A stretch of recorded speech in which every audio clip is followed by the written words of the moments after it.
exciting edition of American Warrior Radio coming to you live from Coast Guard Station, Port Canaveral, right here in beautiful Space Coast of Florida. Hey, this is the place to be for news, notes, interviews, and current events for all issues military and veteran related.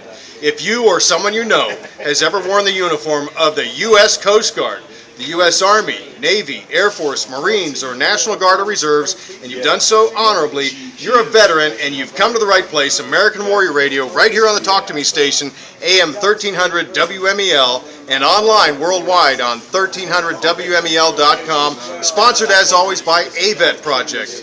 Folks, this program is all about supporting our troops and their families, both past and present. So please get comfortable, grab a cup of coffee, maybe a pencil or paper, or jot down a note or two, because we're always efforting to bring you important information that you can use. With that said, I want to say my name is Garen Cohn, as you all know. I'm an Air Force veteran, a retired legal advocate for veterans, and founder of AVET Project. And I usually don't travel through the airwaves alone, but my co-host, Glenn McGuffey, also retired Air Force, is over on the west coast of Florida undergoing some recertification for his credentials as a certified veterans officer at the Brevard County Veterans Service Officer. So with that, I just want to let you know that he may be joining us here later. But right now, I want to get to the heart of the matter because this is an exciting day for us. We're coming to you live, as I said, from U.S. Coast Guard Station, Port Canaveral.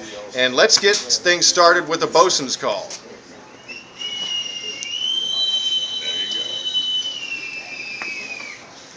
We have with us, as always, Commander B. Perry. How you doing, Commander? I'm great. Glad to be here. Thanks for coming out. Oh, it's our pleasure, especially doing a live remote here, getting to mix and mingle with all the troops. This is an exciting and a different kind of day for us. Tell us a little bit about what's going on here on your station today. Well, we have a lot of dignitaries out here today. We're going to conduct a reunion. We've got the Coast Guard Station Port Canaveral reunion going on. And also we're going to do a little celebrating the 30 years of our service to the Space Shuttle program. Which is a big thing, and I have in my hands a proclamation from our governor, Rick Scott, regarding the Coast Guard Station Port Canaveral reunion days. And we're going to speak with Admiral Merrilees and his wife Beverly here in a moment about how this all came together. But you've been on station now for over a year. It's in pretty good shape. We've got a lot of things, a lot of activity always, but the space program itself was a big part of your mission here. Right, and it still is. We still conduct security and safety zones for the rocket launches that take place at the Cape. Now, what do you mean by that? Security? You actually dispatch boats and what have you to? Yes, sir. We place a boat out on the water inside the safety zone, depending on which angle of launch is occurring. The safety zone will shift. But we have a boat on scene to provide security for the public if they're out in their boats, and we make broadcasts over the radio as well. So we're out there even with unmanned spaceflight.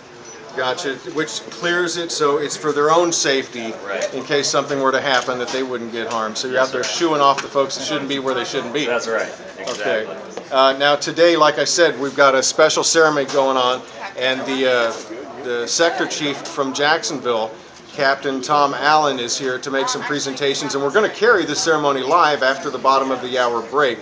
How often is it that you get all these dignitaries assembled at one time? Well, I think this is probably the first time we've had all these dignitaries here at one time during my year here. During your watch, right? Now, yeah. How many folks are we expecting today for the ceremony? I think we have a guest list of over 100 that's supposed to be here today, so we're really excited to show off our station. Also, the Cutter Vigilant out there are going to show off their cutter and do some station tours and have a great meal from Fish Lips, so we're really excited. Yeah, big hats off to Fish Lips for catering it, for sure. So the Vigilant is in port here, and it's the sister ship of the Confidence, which is underway right now, right? Right. Confidence is down south, conducting some migrant interdiction and drug interdiction missions down south. Probably in the Caribbean. I don't know exactly where they're at, but they're doing good things, as always. Commander Passarelli usually comes on, and I'm sure when he gets back, he'll be visiting you. So yeah, hopefully we'll get an update even while they're underway, if possible, because it's always. We want to always let the public know what's going on here because a lot of it goes unseen, and the idea of a bosun's call is to let them know a little bit more about what's going on. Have any events happened recently that you care to report on, anything special or unusual? I'll tell you what's coming up that we're really we're really looking forward to, and that's the month of May is Water Safety Drowning Prevention Month. Commissioner Nelson gave us a proclamation making the month of May, Brevard County, the Water Safety Drowning Prevention Month. Also, we have a proclamation for the National Safe Boating Week, which is May 18th to the 24th, and it promotes the Wear It program, meaning wear your life jacket. We're trying to get the word out. Wear It program? Wear It program. You can go to nationalsafeboating.com. You can get on there. There were pictures posted. You can get some great educational material also. And that goes right into the powerboat races, which are that weekend of the kickoff of the water safety. So 17th, always a fun time. Exactly. So we want people to be safe. Kick it off right, starting that weekend. Wear your life jacket while you're out on the boat enjoying the powerboat race. Just make it a safe weekend and kick it off. Yeah, for sure. And we'll have you back on. We'll talk about that closer to the date so we can really get people's awareness heightened for that. I just want to mention before we welcome Captain Allen on, the governor's proclamation. I just want to say Rick Scott, Governor of the State of Florida, hereby extends greetings and best wishes to all observing May 3rd through 4th as Coast Guard Station Port Canaveral Reunion Days. So that's kind of a nice deal. And we also have Congressman Posey's representative with us today, Rob Medina, who we'll check in with here in a moment. But yeah, there's some nice presentations that are going to take place here shortly. We are really excited to these folks to get recognized for their efforts here. Like I said, the Space Shuttle program was going on long before I got here. So it's nice for these folks to get recognized for their efforts. Fantastic. Well, B, Commander, thank you so much for joining us, and it's going to be a great day. We're happy to be here. And with that said, I'll ask you to move over. All right, let the big guy in here. Folks, like I said, we're going to be introducing Captain Tom Allen, who is the commander of the Coast Guard Sector Jacksonville. He is in charge of basically all Coast Guard activities from, well, I'll let him say. Commander, good to have you on American Warrior Radio, sir. Hey, thank you very much for having us today and coming out here and really making this a special event for us. Oh, it's our pleasure, honestly. We're here to serve and to get the word out to the general community as to what's going on right under their noses here, because there is an interest. There's actually a thirst to find out what's going on. So thanks for being here. I know you have a ceremony that you're going to basically MC over here in a moment, but let's talk a little bit about your areas of responsibility, because you got a big area. Tell us a bit about that. Sure. I was going to say we're in Jacksonville, but we cover all the way from Kings Bay, Georgia, down to Melbourne. So a couple important ports there, certainly Jacksonville, Fernandina, and one of the growing and biggest around here right now is Canaveral, with everything that's going on here, channel widening, more cruise ships, and then of course all the activities that the Navy and Air Force continue to have out here. Well, I have to say, especially with the popularity of the Coast Guard Florida TV show on the Weather Channel, we get calls and emails from all over the state here saying, particularly here on the Space and Treasure Coast, saying, hey, how come the helicopter has to come from over in St. Pete over here to do any rescue ops or what have you? Is there any future plans to get a helo located here more convenient for those type of activities on this coast? You know what, not right now. What we're trying to do is make sure that we have someone out there. So we got the great boats that are coming out of here, the ones out of Ponce, just down the road in Fort Pierce as well. So the helicopters provide some great coverage. We get some real benefits of having them co-located with several others so that they can cover a bigger area. And in fact, they're out here today, so they're spinning up fast and ready to rescue some people as we need it. And that's what happened this morning. So. Yeah, have you noticed any, and I don't expect you actually monitor it, but your Public Affairs Department, who we have P.A. Potter here taking some photos today, thanks to her for doing that. Regarding the popularity of the television show, though, it's obviously had to increase awareness because it's a pretty exciting, show. Yeah, I think it has, and it really has shown off our activities a little bit further south down in Miami and Key West. Sometimes I think they forget a little bit about the northern part of the state, but we are seeing a lot of interest in that. We're seeing more people come out. They're asking a lot more questions. They're wanting to know, hey, I didn't know the Coast Guard did this. I didn't know that they did that. A lot of people still see us as just the search and rescue guys, not the law enforcement, not the drug interdiction, not the port security. Port security being a big one for sure. Yeah. And the Coast Guard is under the umbrella of the Department of Homeland Security. Right. That's a change from when it used to be under the DOT, correct? Yeah, we've always been an agency looking for a department. We went from Treasury, we went into Transportation, and now we're in Homeland Security, and it's a great fit for us right now. We've got lots of partners that have similar missions from CBP and HSI and CBP, Customs and Border Patrol, Okay. and then TSA, the Transportation Security Administration. So a lot of overlap of what we're doing.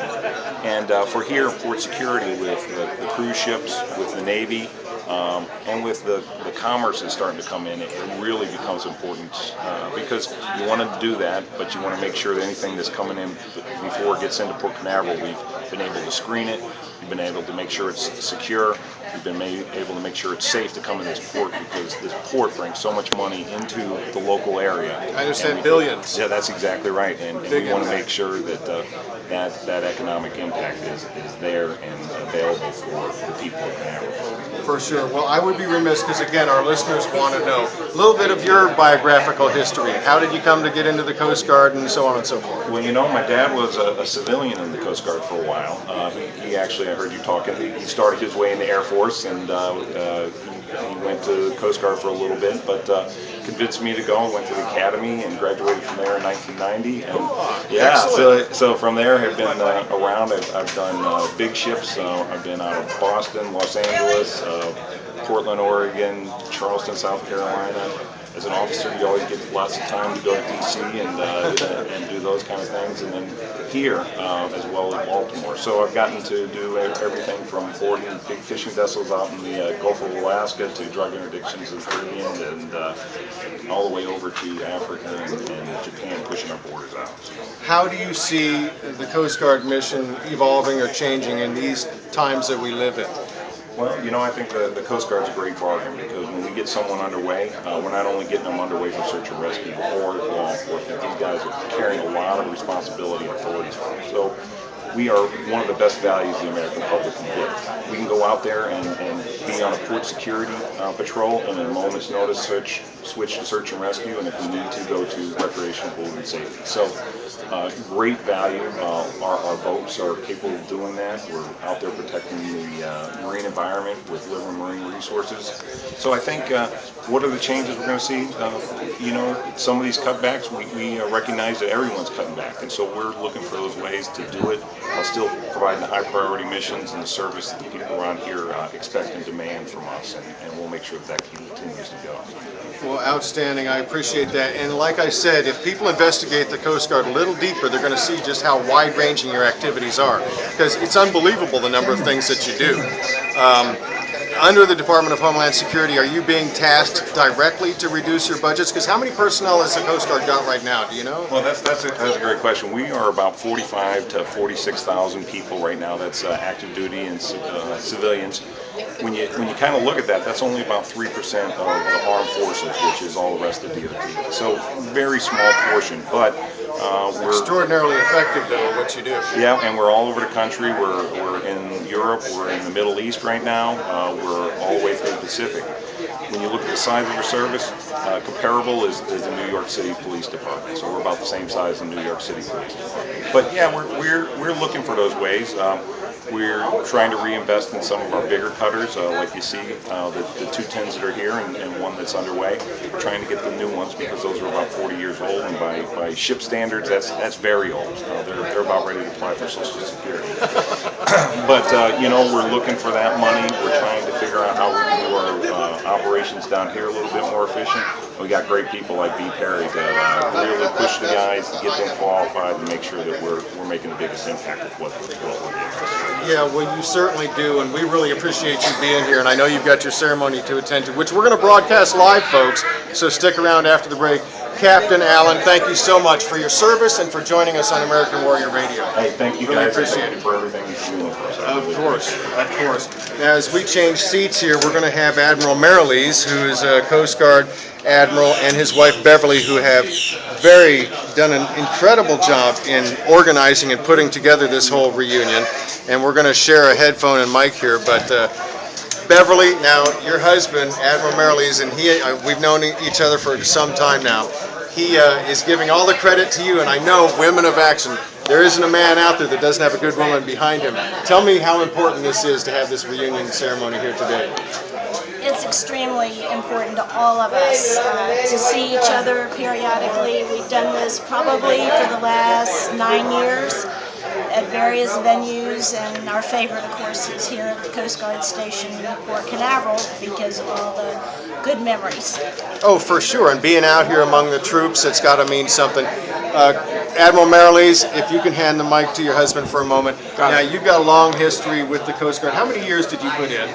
About 35. Oh, so, yeah, you were in for a while. Well, we appreciate your service, sir. That's as a reservist. Right, but you were on active duty, and weren't you in another branch of service even before you came into the Coast Guard? No, I started with the Coast Guard. Started with the Coast Guard, okay. Well, we appreciate that. We know how active you are in the veterans community and how important it is for both of you to be out here among these young men and women that are upholding the virtue and value of the U.S. Coast Guard. I have to comment, folks, if this was television, you'd love it because Admiral Marilees' shirt is incredible. It's a Hawaiian print shirt with Coast Guard boats in the background. It's incredible. Now, today, you're going to be working the crowd. You've organized it. You've done a wonderful job, I can tell. How many folks are we expecting again? Do you know? About 100. We're expecting about 100. Okay. Today, we've seen some that have heard about us, and they're dropping by, which is just fine. Well, So we're happy to see everybody. yeah, and you put on a beautiful spread here. We've got the ceremony, the podium set up, lots of awards being given. I just wanted to say thank you so much for your service, not only while you were married to this young man here, but being out here today to support the troops too. Really appreciate it very much, Beverly. And Admiral Marilees, thank you, sir, for all your service and everything you continue to do to support our troops. Is there anything else you'd like to say? Rob. No, not that I can think of, except for we're pleased to be here today, and we're seeing a lot of people that we served with in the past, and they're a combination of active duty and reserve. Well, I do want to say the station has really been really helpful to us in setting this up. yeah, and Commander Perry and XO Lane Marshburn, we really appreciate everything they do. Personally, we've been in place on quite a few times. Outstanding. Well, okay, thank you so much for joining us. We're going to switch gears here for a moment and take a second to welcome Congressman Posey's Director of Community Relations, Rob Medina, here because he's got some incredible news to share, and we're going to develop this story a lot more in the future, but let me welcome him right now. Rob, thank you so much for joining us on American Warrior Radio, brother. Well, thanks for having me, and God bless you, buddy. I really appreciate you welcoming us on your show, and it is truly an honor to share some time with you. Well, there's no time like the present, and we'll have you on in the future because you're always so active in the community. Every time we go to an event, there's Rob. You're either doing an invocation or you're just pressing the flesh, letting folks know that Congressman Posey cares and his staff cares. But, brother, let's talk about this real quick. This is H.R. 1757. Okay, this is the Deployed Troops Support Act of 2013. We got a bill. We're really excited about this. As you know, AVET Project was a critical component, critical vehicle to share the information of the challenges that nonprofits face throughout our nation to just ship household goods, toiletries, or whatever our troops can use. Exactly. And it's lacking. It is. Now, with this bill, for those listeners that don't know, even though we preach about it all the time, Congressman Posey and his staff, which Rob's a big part of, Christian, Marcus, so many others, I'm sure, this bill will allow, it opens up the door, because under the previous statute, if you were a nonprofit wanting to support local nationals, whether they be in Afghanistan, Africa, or wherever, you could do so under the Denton program using taxpayer-funded military transports. The logistics were handled through USAID, which is a joint State Department DoD effort, but we were prohibited from using these assets to ship to our troops. This bill changes all that. That's exactly right. And the beauty about this, Darren, is that the bill there's an existing bill. All this does is amend it. It's an amendment of an existing law to allow the shipment at no cost to our nonprofits. And can you think of the blessing that it would be to each and every service member? Listen, when I served, let me tell you, the best news you got was from the outside world, whether it be a box of cookies, a box of cookies, or a postcard, or whatever it is. Just a card encouraging you. So yes, sir, and we're really excited about this. And like you said, I wanted to share some other news, not to take away from this extraordinary event. This reunion Jump right in. is outstanding. But the congressman also introduced a bipartisan legislation to honor the Borincaneers. They are the Army 65th Regiment that came by the flank during the Korean War or the Battle of the Chosin Reservoir. They came by and supported the Marines in that battle. And they were a segregated Army unit, much like the Tuskegee Airmen, much like the Code Talkers, just a Puerto Rican infantry unit that actually did heroic acts. And so the congressman Never got recognized. were never recognized, unlike the Tuskegee Airmen and so on. So we're really excited that we have actually introduced that bipartisan legislation. I don't know the number offhand, but certainly the support of that legislation goes a long way. These men, they gave so much of their lives. Yeah, and you mentioned the reunion that's going on here today. You're here to represent Congressman Posey because you're presenting a beautiful proclamation from him towards Coast Guard Station Port Canaveral as well. Absolutely. Actually, it's a little more than just a proclamation. He placed this on the congressional record, which means that this event and the efforts of the support that this Coast Guard station gave NASA will be part of the fiber of this great nation. Well, Rob, we appreciate you spending time with us today, honestly, and we're going to be going to break here, folks, so don't go anywhere on American Warrior Radio because we'll be right back. The ceremony will take place again. And Rob, honestly, in the future, we've got to have you come on because there's so much you can talk about, even about your own service. Everybody sees you around the community, but they may not know all the particulars about you, so I want to invite you back to share a little bit more about yourself and your efforts to help our troops through Congressman Posey's office. And everything you do is Director of Community Relations. In closing, I just want to say it's an honor to serve. It's not about what I've done. It's about what we can do together to enhance the lives of our veterans. Hoorah! Yep, said like a true patriot. I appreciate that, Rob, very much. Folks, don't go anywhere on American Warrior Radio. We will be right back, hopefully catch up with Len McGuffey. So stay there. Don't touch that dial. We'll be right back on American Warrior Radio right here on AM 1300 WMEL.